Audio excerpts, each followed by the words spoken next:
Nous ne sommes pas des pays pauvres, nous sommes des pays riches. Chers amis, c'est incroyable ce qui s'est passé hier à la Maison Blanche. C'est totalement incroyable et inédit. Le président gabonais Brice Oligui Nguema a recadré ses homologues africains ainsi que le président américain Donald Trump. On vous explique tout ça dans cette vidéo. Nous tenons à vous remercier chaleureusement pour cette opportunité. Merci à vous. Et c'est dit dans un si bon anglais, si beau. Où avez-vous appris à parler l'anglais aussi bien? Où avez-vous étudié? Au Libéria? Oui, monsieur. Vous le savez certainement, Donald Trump a organisé un mini-sommet tout à fait inédit à la Maison Blanche en invitant 5 présidents africains triés sur le volet. Le président du Gabon, Brice Oligui Nguema, le président de la Guinée-Bissau, le président du Sénégal, Diomaye Faye, de la Mauritanie et du Libéria. La particularité de tous ces pays, c'est que ce sont des pays qui sont situés sur la côte atlantique et qui, pour l'instant, n'ont pas réellement donné leur position géopolitique claire face aux États-Unis. Le sommet a été annoncé il y a de cela environ 7 jours, ce qui n'a pas réellement donné le temps au président africain de se préparer. Protocolairement et diplomatiquement, ça ne se passe pas réellement comme ça, ce qui nous donnait l'impression, qui nous a clairement donné l'impression même durant les échanges, que c'était plus une sorte de convocation de Donald Trump pour taper du poing sur la table et taper sur les têtes des présidents africains. Permettez-moi l'expression, car normalement, dans le protocole diplomatique, cela devrait prendre un peu plus d'un mois, un peu plus de 2 mois, selon les agendas. Manifestement, l'agenda du président américain était ouvert après un échange avec le président sud-africain, après les interventions des États-Unis en Iran. Le président Donald Trump a quand même su trouver un créneau pour appeler, convoquer les présidents africains. Et bien sûr, ces présidents, pour la plupart, se sont presque mis à genoux devant Donald Trump, avec une posture qui ne représente pas l'idéal que la jeunesse africaine veut se donner de l'Afrique, avec des interventions traduisant un alignement presque servile vis-à-vis de Trump, avec un ton exagérément reconnaissant, parfois même humiliant pour certains, contrastant fortement avec la posture dominatrice et condescendante de Trump. C'est là où le président Oligui Nguema intervient et se distingue des autres. On va l'écouter quelques minutes et on revient pour analyser tout ça. Pouvez-vous allumer le micro, monsieur? Yes. Et au niveau diplomatique, je salue les succès que vous avez obtenus pour amener l'accord de paix entre la RDC. Je voudrais vous féliciter, Monsieur le Président, pour le succès que vous avez obtenu en concluant un accord de paix entre le Rwanda et la RDC. L'Afrique est un vaste continent qui a de nombreux problèmes, et nous comptons vraiment sur vous pour votre assistance au Soudan, car aucun investissement ne peut être réalisé lorsqu'il y a une guerre. Pour les investissements, il faut la paix. Les autres chefs d'État qui sont ici avec moi représentent des pays en paix, et cela dure depuis un certain temps. Nous avons également des matières premières, des minerais, des terres rares.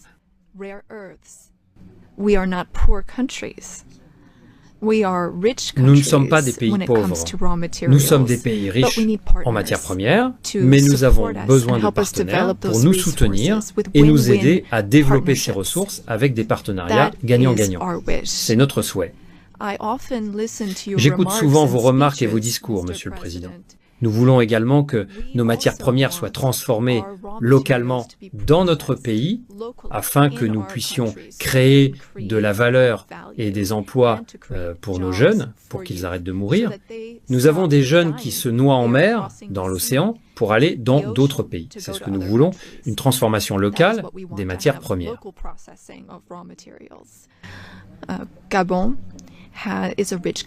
Le Gabon est un pays riche. Nous avons plus de 2 millions d'habitants et une grande diversité, des matières premières, du pétrole et des réserves de gaz. Et nous aimerions que ces ressources soient exploitées en utilisant un modèle économique adapté. Depuis notre libération, nous avons changé notre façon de faire du commerce.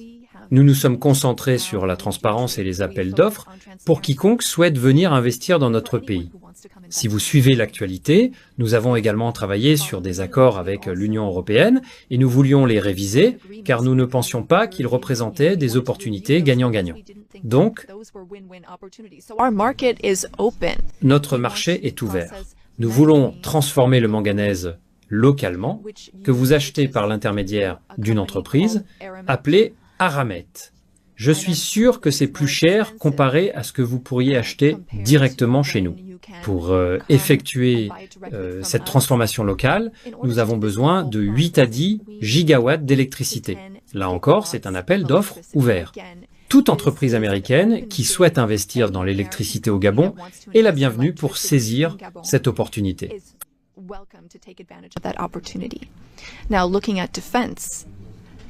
Maintenant, en ce qui concerne la défense, le golfe de Guinée pose problème. Il y a de la piraterie maritime dans cette région et nous voulons travailler ensemble pour la stabiliser. Vous avez dit que vous aviez le meilleur équipement militaire, et c'est ce que nous aimerions avoir pour arrêter la piraterie maritime dans le golfe de Guinée. Nous ne pouvons pas le faire seuls. Nous avons besoin d'un partenaire fiable et fort qui s'engage et prend des mesures concrètes, des actions réelles. Nous devons également être pragmatiques, et c'est ce que vous êtes.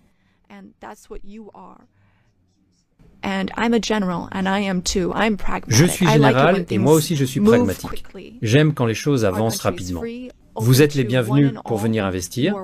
Sinon, d'autres pays pourraient venir à votre place. Merci.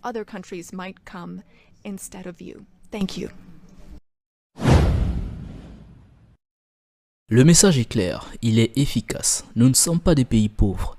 Nous sommes des pays riches et le Gabon est un pays riche, ouvert à toute forme de partenariat, des partenariats économiques pour fortifier son économie, créer des emplois et empêcher des jeunes de mourir en mer.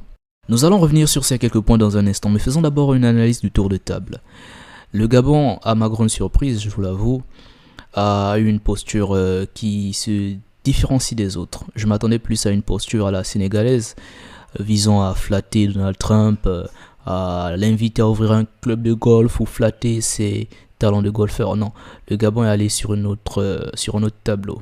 Un tableau penché vers la souveraineté, oui. Et pour ce faire, justement, j'aimerais analyser également le comportement, la dimension symbolique, les gestes, les postures. Sur cette photo, vous allez voir la posture de Donald Trump, assis, penché en avant, jambes ouvertes, mains jointes. Il sourit largement, comme d'habitude, sur ses photos, regard face à la caméra. C'est une attitude d'aisance et de domination maîtrisée, typique de sa gestuelle politique. Il occupe bien l'espace, littéralement et symboliquement. Quant à Oligui, à gauche, il est droit, jambes parallèles, mains croisées sur une jambe, regard fixe et déterminé. Cela symbolise le sérieux, la concentration et une posture de contrôle. Il ne sourit pas trop, il regarde la caméra, fixement. Trump joue la mise en scène, alors qu'Oligui, lui, tient son rang. Il ne se plie pas au spectacle. Et rappelez-vous, il y a de cela quelques semaines, et il y a de cela 4 mois, le président sud-africain s'était fait quasiment botter les fesses, humilié diplomatiquement par le président Trump. Il a l'habitude de ces petits tours de manipulation pour essayer de déstabiliser les personnes en face de lui. Cet échange a plutôt été bien reçu par Oligui Nguema, avouons-le. Concernant la couleur des cravates, c'est l'élément le plus important. Vous vous rappellerez que Donald Trump porte toujours et très souvent une cravate rouge. La cravate rouge, c'est le symbole de pouvoir frontal, agressif et conquérant. Signature d'homme fort. Quant à Oligui Nguema, il a choisi une cravate magenta, profond, tirant vers le fuchsia. C'est une teinte rare et singulière, à la croisée entre autorité et subtilité. Ce qui signifie que le président Nguema est venu avec l'objectif, même dans les codes, de montrer qu'il est déterminé. Elle détonne visuellement dans le cadre du bureau ovale et ça montre qu'il ne copie pas Trump. Il n'essaie pas de se fondre, autant pour moi. Il affirme sa présence par le contraste maîtrisé et par le style distinctif. Retenez bien, c'est très important. Donc pour revenir à l'échange avec Donald Trump, c'est comme dans une petite réunion entre conseil d'administration et actionnaires. Les présidents africains, autant pour moi, sont venus avec des doléances. Nous voulons la paix, nous voulons faire du business avec vous. Félicitations, monsieur Trump, vous avez ramené la paix au Congo, etc., etc. Ce qui est déplorable pour certains présidents, c'est d'avoir mentionné le fait que nous sommes des pays pauvres, nous avons besoin de vous, au secours à l'aide, monsieur Trump. Alors que Trump, lui, Dès le début de la conversation, il plante le décor. Il dit, nous voulons faire du business. C'est un prédateur, c'est un homme d'affaires. Donc nous voulons vos ressources naturelles. Nous voulons que des entreprises américaines soient davantage impliquées dans vos pays. Nous voulons des contrats. Nous voulons signer des contrats avec vos pays pour exploiter vos ressources naturelles au profit des États-Unis d'Amérique. Avant tout, America First, c'est la doctrine. Et vous avez un président qui vient, qui contrepèse et qui dit « Moi, mon pays, le Gabon, est un pays riche. J'ai du pétrole, j'ai du gaz, j'ai du fer, j'ai du manganèse de classe mondiale. » Et petite subtilité, il mentionne expressément l'entreprise Eramet, le groupe Eramet qui exploite le manganèse du Gabon via sa filiale Comilog. Et il fait comprendre à Donald Trump que si vous voulez, vous pouvez directement négocier avec moi. Plus besoin de passer par le groupe Eramet pour négocier sur les prix du manganèse du Gabon.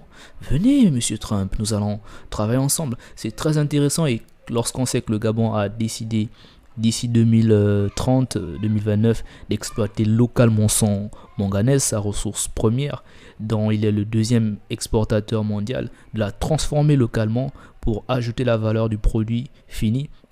C'est un coup subtil stratégique. Je pense qu'actuellement, les dirigeants d'Eramet, lorsqu'ils ont vu ça, ils se sont dit oh. C'est une façon aussi également de faire plier le groupe, de faire comprendre au groupe que si vous voulez pas, peut-être que les États-Unis vont vous arracher le contrat. À la fin de son intervention, il fait comprendre à Donald Trump ceci.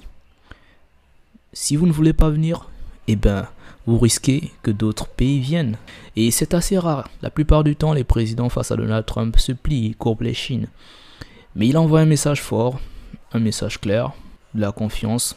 Et franchement, ça mérite le respect pour le Gabon, pour toute l'équipe qui l'accompagne au quotidien, pour ses conseillers.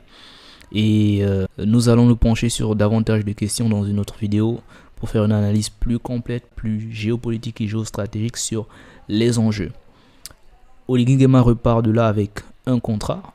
Il est parti en France, il est revenu avec des contrats. Il est parti à un sommet avec des banques. Il a signé un contrat de 1,6 milliard de dollars. Et là, il est parti aux États-Unis et il ressort de là avec un contrat de 500 millions de dollars. Bon travail. Good job, comme dit Donald Trump.